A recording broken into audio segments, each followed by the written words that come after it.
Welcome, everybody. Today we're going to learn the history of the Marvel Diamond Multipack comics, focusing mostly on 1977 to 79. These are not Whitman comics, though yes, they were put in bags, distributed by Whitman. These are not reprints. These were published at the same time as the regular newsstand comics. These are extremely rare. So let's dive in and start talking about the history. We're going to learn a lot of stuff today that's never been documented before.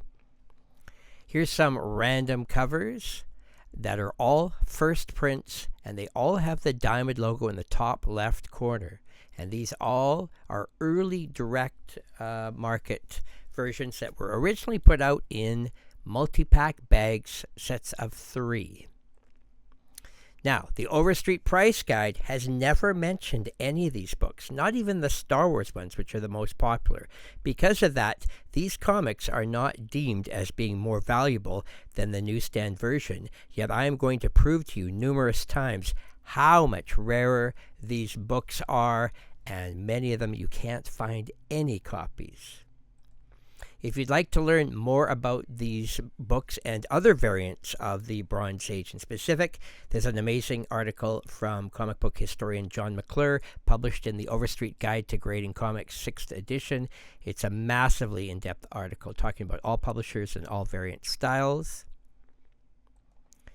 And there's another website which is really great. Wyman.info has a whole bunch of articles and reviews and history of the bagged versions of comic books from Marvel and DC. And you can see that there's a huge history, especially if you venture further back, and all the different publishers and different ways that comics could be marketed and sold in other locations. Of course, in the early 70s, we didn't have that many comic book specialty stores, so comic books were bought everywhere else, department stores, confectionaries, etc. And you're going to see a huge gallery here of various bagged versions of Marvel Comics starting in 1968. And there's just a truckload of different ones. Fascinating to see what comics were published. But keep in mind, up until 1977, all the comics in these bags are identical to every other version. There is only one version, which is the newsstand version. And so there's nothing particularly special about these comics in these bags, except perhaps the bags themselves, which are now extremely rare because, of course, most people ripped them open to read the comics back in those days. But bagged comics have been around since the 60s, and you can see there's just masses. These are just the ones that I could find. Of course, there would be tons more. In fact, probably over 1,000 different bagged variants from the 60s to the 80s from the different publishers. And Marvel was doing these bagged versions right up to the late 80s. Okay, so now let's get talking about what was happening at this time.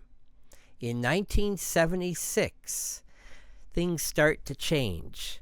We get our first variants ever from Marvel because they do a test 30-cent price on some of their books. 35 of their 36 titles published with a cover date of April 1976 were published with a 30-cent test variant, print run possibly only 1,500 copies, where comics were still 25 cents on the newsstand at that time.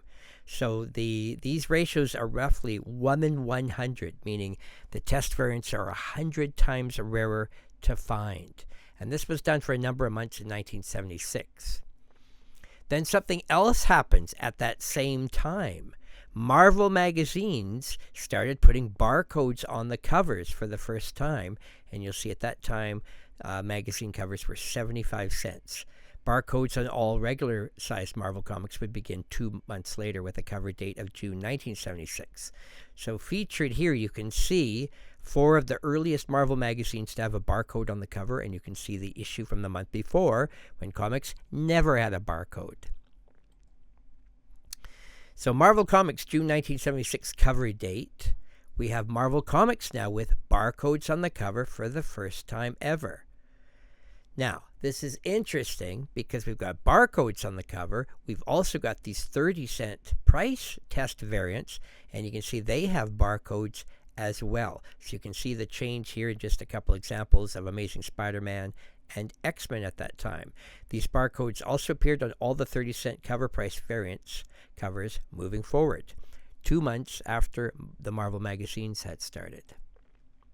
Here's an example of Amazing Spider-Man 165, February 1977 cover date. This is the first issue that had a multi-pack diamond variant. So this is something different than the test variant. This is just a different version of a 30-cent cover. Notice they look both like newsstand covers, but the difference is the diamond logo in the top left corner meant that this would be distributed in multi-pack bags, and they would be sold in different markets. Now, why? Why the need for this? Well, it was mainly to separate them from the regular newsstand covers because, as you might know, newsstand comics would only be on the stand for a month and then they would be pulled. And whatever covers didn't sell, they'd cut off a portion of the cover and get a credit. But with these new multi-pack bags, you could not return them. And so there was a way for us to know if it was a newsstand or not, so that retailers were not jipping and trying to get credits. So now, comparing the two versions of this book, and I looked on eBay just recently, I found 275 copies of the newsstand edition on the left for sale and 22 copies of the multi-pack diamond variant.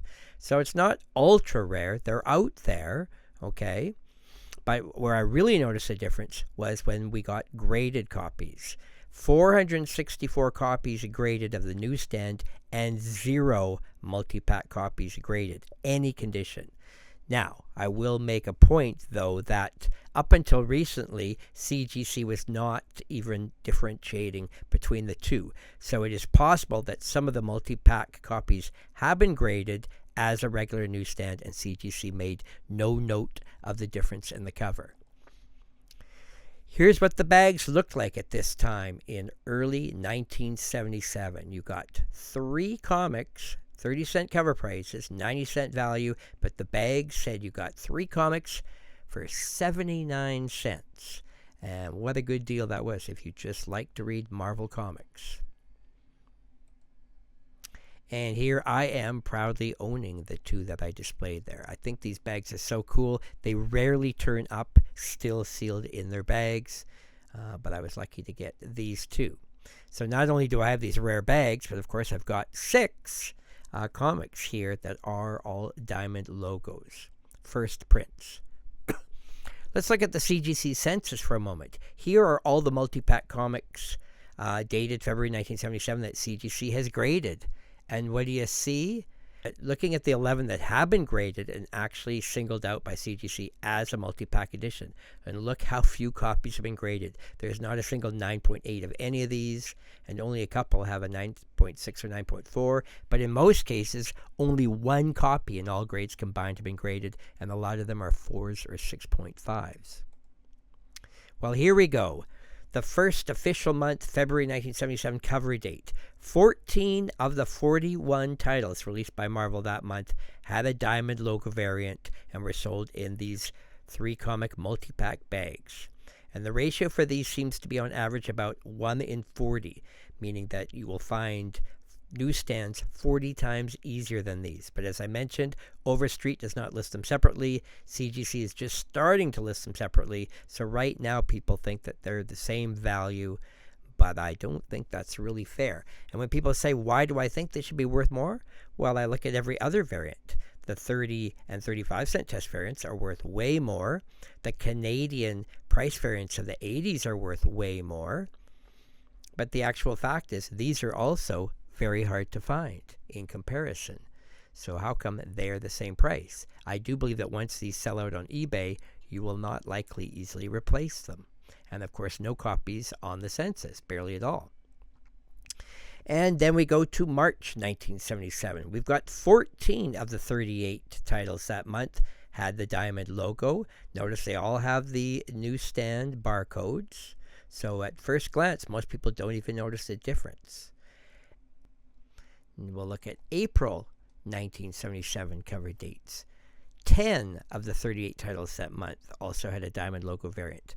Now, what I noticed overall, it seems that Marvel's best-selling titles overall were the ones they chose for the bags. So we always seem to have Amazing Spider-Man, Fantastic Four, Captain America, Avengers, and the Hulk. Note, you will rarely see the X-Men. X-Men was not a good seller for Marvel at this time, even though it's now considered such a cult classic. May 1977 cover. We've got 16 of the 38 titles. Marvel Super Action, starring Captain America, came out that month. This is the only Marvel Diamond logo #1 ever made with a barcode, dated May 1977. eBay has 7 copies of this Diamond logo listed, and 300 of the newsstand copy, just to give you an idea, again, of the difference in rarity. And only 1 high-grade copy ever graded by CGC, and because I think this book is so unique, being the only #1, this is me, and I own that high-grade copy, and I think it's very cool. Marvel June 1977 cover date. This is the month that now they did a new test in only a few cities with 35-cent price variants. Again, much rarer. But interestingly, 36 of their 37 titles that month with 30-cent cover prices were all published with the 35-cent variant. Only Spidey Super Stories did not have a 35-cent price variant. And again, print runs were very small, approximately 1,500 copies each, making them 100 times rarer on average than the regular newsstand edition. But keep in mind, we also have this new Diamond logo version for the multi-bag. So there's 3 versions of this title and many others out at this time. In June 1977, we've now got 18 of the 40 titles, also with a Diamond logo. Still, they all have barcodes and look like newsstand editions except for the Diamond logo. And July 1977, we've got 19 of 39 titles. Now, I want you to notice that I've included Star Wars #1 here, and because the picture exists, it's been out there for decades, but there's a bit of a mystery with Star Wars #1 having this Diamond logo and a barcode, because no copy has ever been graded and nobody's ever seen a copy listed for sale. If this book exists, why is it so extremely rare compared to all issues? Or did somebody just simply find them all decades ago and hoard the few copies that were out there before anyone realized? So, if this book truly exists, this is by far the rarest Star Wars comic ever printed by Marvel in the 1970s. But we can't even verify 100% that it really exists. August 1977, 17 of the 40 have the Diamond logo and the newsstand barcode.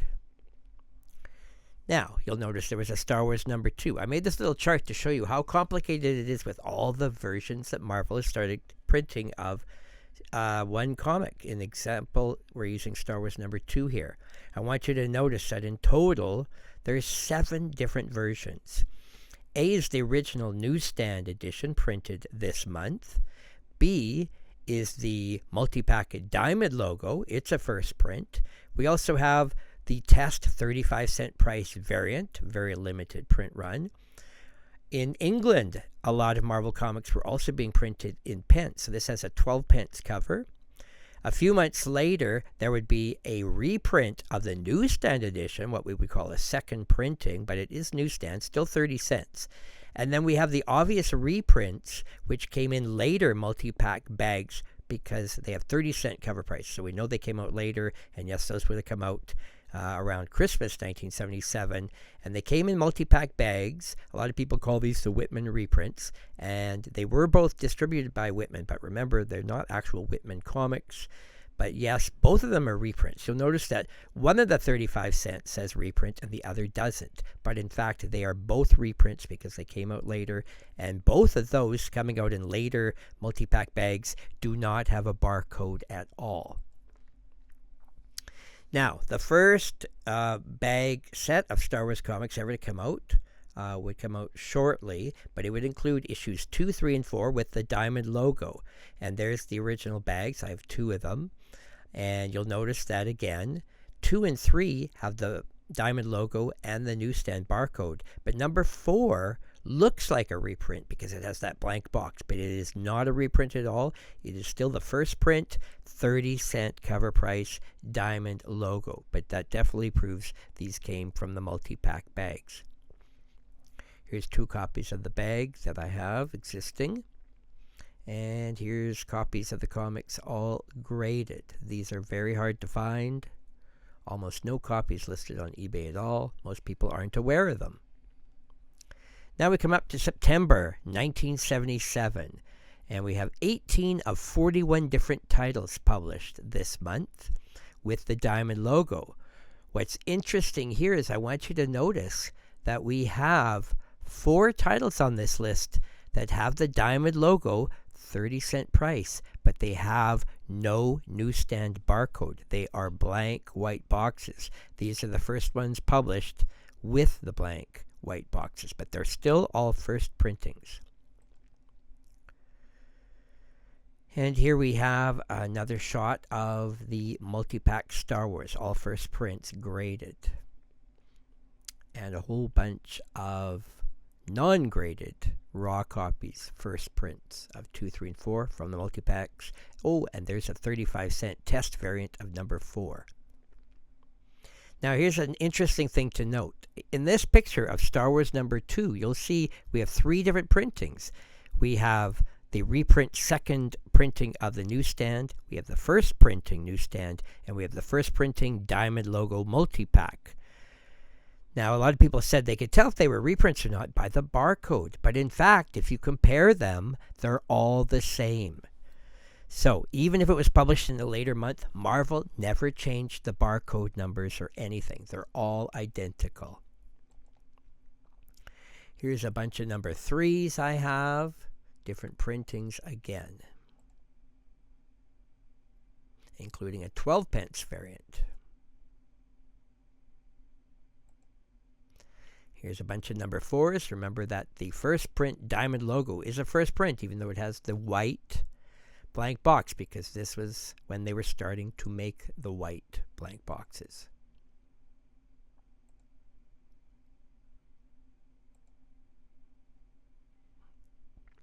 So the number 2s came out. I've been hunting these out for a long time, so I make them look like they're common, but they're extremely hard to find.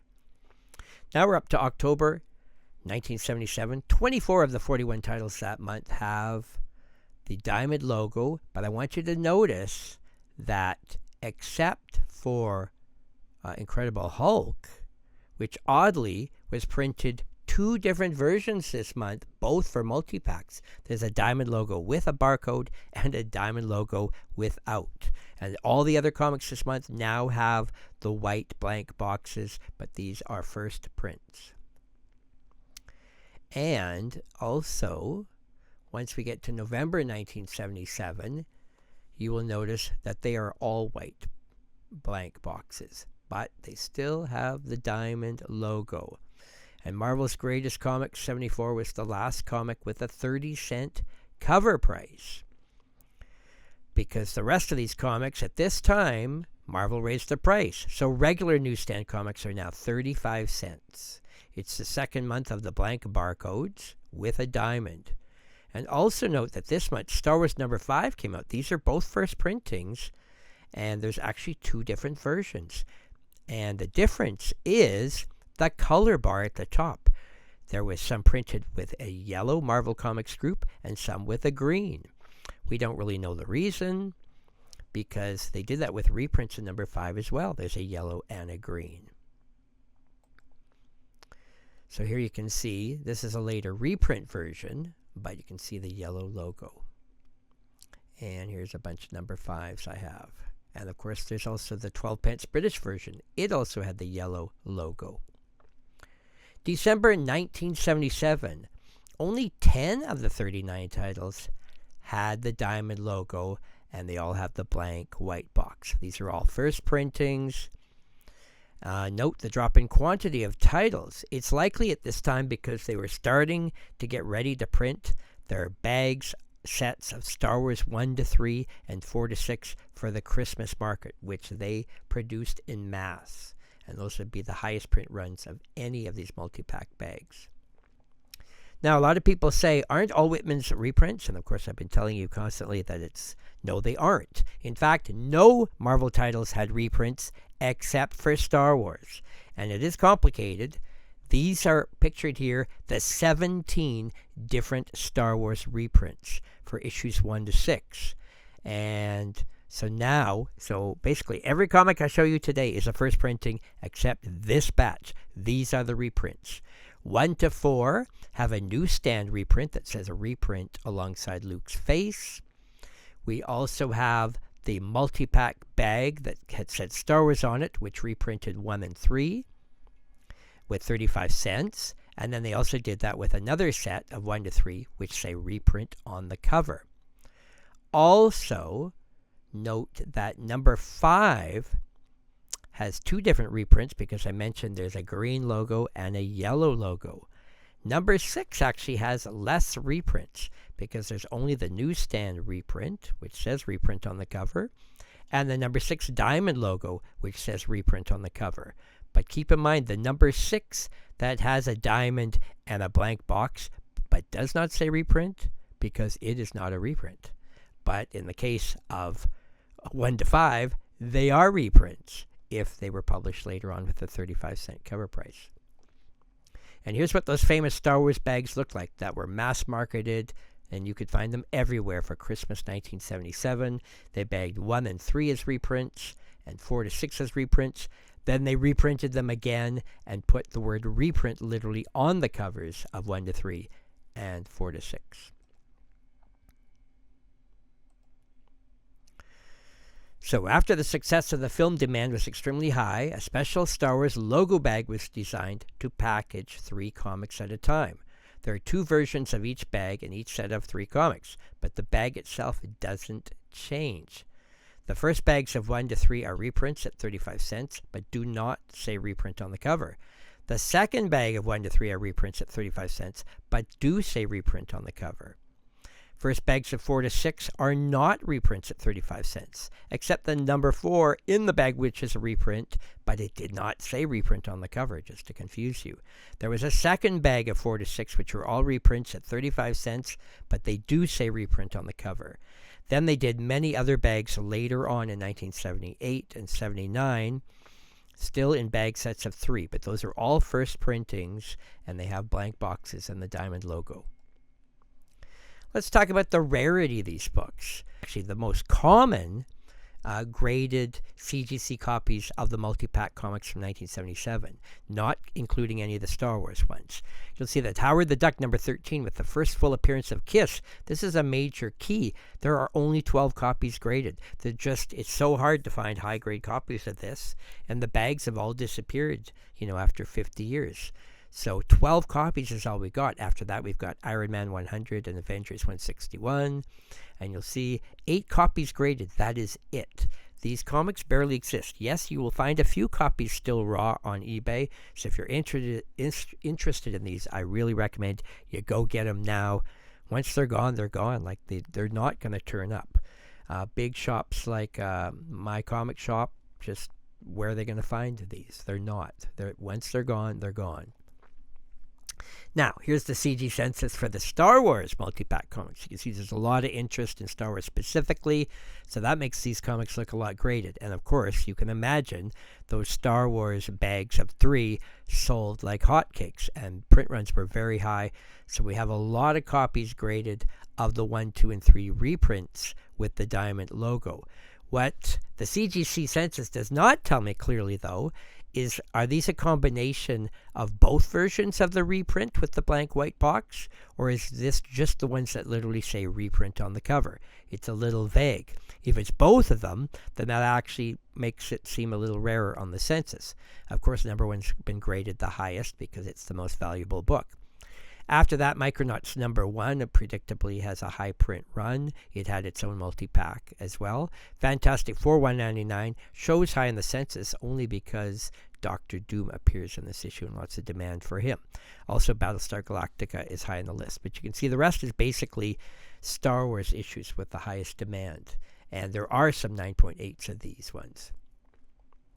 And on the other end, the rarest ones. There are 50 different multi-pack printings from 1977 on the CGC census that only have one single copy graded by CGC, even after all these years of grading books.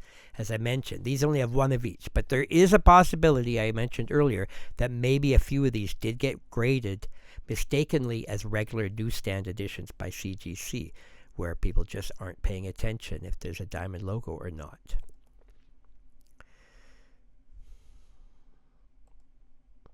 Now, back then, you could buy your comics at newsstands. There was the odd comic book shop, or you could get a subscription through the mail.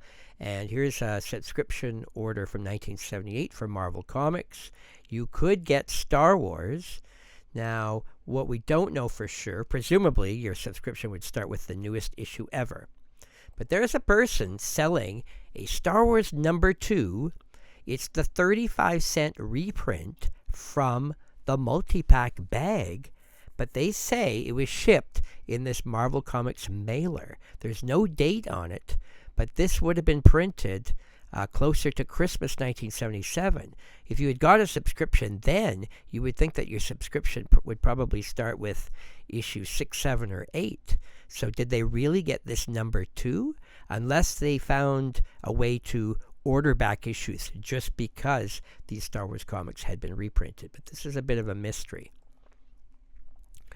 Now, the first 3 months of 1978, Marvel did not produce diamond logos of any of their other superhero titles, and they only published these. In January, all we got was Star Wars number 7 and Marvel Special Edition number 2.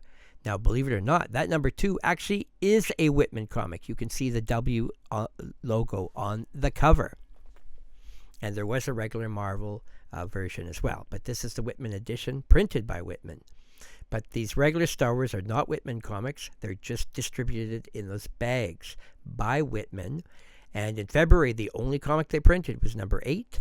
And the only comic they printed in March was number 9. Now, why do I think they dropped it so low? Because at this time, comics were actually released to newsstands 3 months before these cover dates. So January 1978 actually meant they came out in October 78. And that is the time I would believe that those Star Wars reprint multi-pack bags of 1 to 3 and 4 to 6 were printed in mass. So they would have been so busy printing those and putting all their money and budget into those, they stopped printing all the superhero titles, and it was completely Star Wars for that Christmas season. A massive frenzy. And I was 6 years old when Star Wars came out, and I bought all the comics, but I really don't believe I likely bought any of the Star Wars comics before the actual movie came out. So I'm just going to guesstimate that I might have started reading Star Wars with maybe number 5 or 6 as first prints. So realistically, my first copies of Star Wars probably were these multi-pack reprints. But I, of course, don't remember 50 years later where I got them. April 1978. Well, now we're back on track. And you can see they're slowly starting to publish the superhero titles again, but only the best-selling ones. And it's interesting that Tarzan is on the list. Tarzan must have been a big success for them with a new relaunch. First time Marvel had the license. Now, only 7 of the 41 titles that month. And it's the 6th month that comics had a 35-cent cover, and it's the 7th month of the blank barcode. But note that the Hulk was mistakenly printed with a barcode. So a lot of people would think this is a newsstand edition, but it is not. This is a multi-pack first print. May 1978, we're back on track. And now we've got 17 of the 42 different Marvel titles that month have a diamond logo and the white blank box for the multi-packs.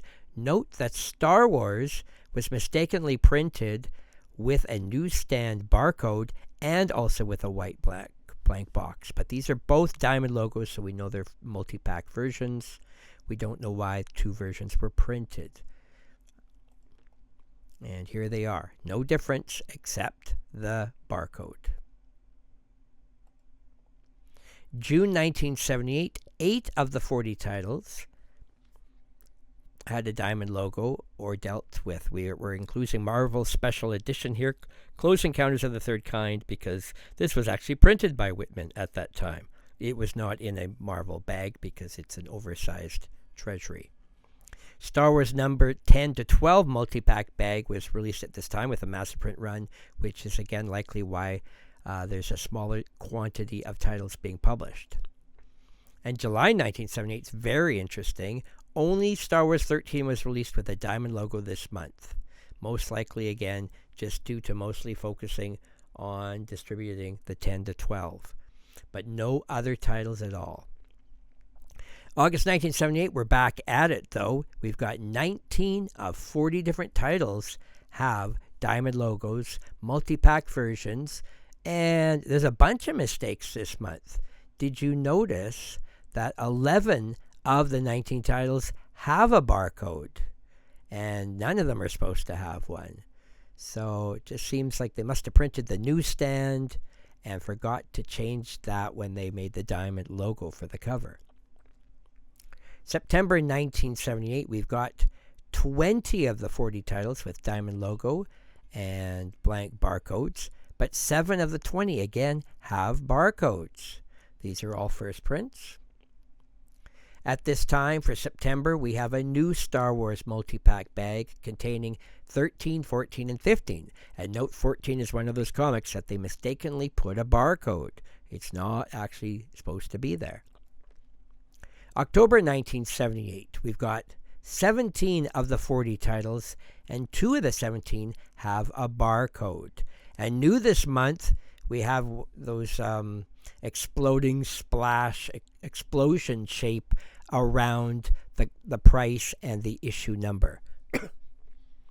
Now, another thing that's happened at this time is they stopped putting the cover date on the cover of the multi-pack bags because the date actually didn't matter because these comics were not returnable like the newsstands were. Here you can also see that the Marvel Treasury Edition number 3 of Star Wars came out. So this is already a full year after the Star Wars movie came out. We're still cashing in on it. November 1978, we have 19 of the 42 titles, and one of the 19 has a barcode on it. And we also have a Treasury Edition with a Whitman logo of Astonishing Spider-Man. And all the comics have the explosion shape around the price tag. December 1978, 15 of the 38 titles were put in multi-pack bags with a diamond logo, blank barcode, but one of the 15 mistakenly has a barcode. It is Marvel Tales. Third month of the explosion shape around the diamond logo, all first prints. January 1979, we've got 18 of the 36 titles from Marvel that month have a multi-pack version. And they all have the white blank barcode box. Micronauts number 1 was the first issue with a white box and the diamond logo. Another interesting thing about this month, and this is really hard to explain, I can't even imagine why, this is the first month that Star Wars did not even have a diamond logo or a blank barcode version. Why would that be? It seemed very odd since Star Wars was pretty well Marvel's best-selling title. Why was it not included this month? And that happened this month as well, February 1979. 20 of the 40 best-selling titles, again, were in multi-packs with the diamond logo, but not Star Wars. And Shogun Warriors number 1 was the second number 1 Marvel issue to be released with a diamond logo and white box. All first printings. Now we get to March 1979. Only 3 of the 37 titles were printed with the diamond logo for the bags. And again, not even Star Wars was printed. Micronauts had a huge push with Battlestar Galactica and Shogun Warriors. April 1979, 2 titles only, 2 of 35 titles, Battlestar Galactica and Shogun Warriors, big pushes for these books. And these were all books that I bought and read every month, but I probably bought the newsstand editions. And no other titles were printed in this format, even including Star Wars. But May 1979, we're back to normal. 19 of the 35 Marvel titles that month had a diamond logo and blank barcode box. Comics were now 40 cents, and we debuted a new, smaller diamond logo shape on 14 of the 19 titles, pictured here. And it's the first use of the smaller diamond logo since just a few comics had it in July 1977 on 2 titles, and we're not sure why that was designed back then, 2 years earlier. Now, June 1979 is a very important month because I want you to notice this is the first month of the direct market comic shop editions, and it began on 100% of all Marvel comic books this month. So starting with a June 1979 cover date, you have a direct edition which has a barcode but a line drawn through it. Some of them had a diamond logo and a lot of them didn't. And of course we have the regular newsstand edition. So the direct market editions have a line running through the barcode in the lower left corner, but this lasts only 9 months. And this marks the end of the diamond logo and blank white barcode boxes. Marvel stopped publishing Westerns and Hanna-Barbera kids titles and lowered the title count that they put out every month to 27. March 1980 cover date, direct editions will start having a Spider-Man face in the barcode box for most of the 80s instead of just having a line drawn through the barcode. Now, I did a quick test on eBay just to compare the very first direct edition comics ever printed compared to how many newsstand copies are listed on eBay. And the results were quite mixed. So you can see Spider-Man 193, there were 93 direct and 140 newsstand listed. So newsstand was more common on eBay. Battlestar Galactica, number 4, 23 direct, 21 newsstand. That's pretty well 50-50 on eBay. Star Wars, number 24, 43 direct, 23 newsstand. So now the direct is way more common. And X-Men 122, 29 direct, but 70 newsstand. That's more than double the newsstand. So it's kind of a free-for-all to try to estimate if one is truly rarer than the other, and I think we really can't prove that except just by title. Here's some of the interesting Marvel multi-pack variants of Star Wars issues. 11 with the diamond logo that shouldn't have had a barcode but did. 14 which had a diamond logo and a barcode but shouldn't have. And 23 a rare diamond logo printed later on with the blank barcode. Now, it wouldn't be until 1981 in the fall that Marvel magazines would start having 2 different covers, one specifically for the direct market. And you can see here that the Raiders of the Lost Ark appears to be the earliest one ever with a cover date of approximately September 1981. Hit newsstands in June. You'll see 2 different versions. There is a newsstand barcode version and one that is the direct. And so here's the earliest ones I could find. These editions do not have a barcode in the white box. They do not seem to have started in the same month, unless copies are so rare that I simply could not find any. These pictures are the earliest Marvel magazines I could find to verify. Well, there you go. I hope you enjoyed that. To look into just everything that happened. Remember, these are first prints. They're rare books. They're not actually Whitman, but they were put in Whitman bags. These right now are not listed in the price guides, but I tried to prove that on average they were 40 times rarer than the newsstand editions on average. Thanks for watching. Leave me some comments if you have further information.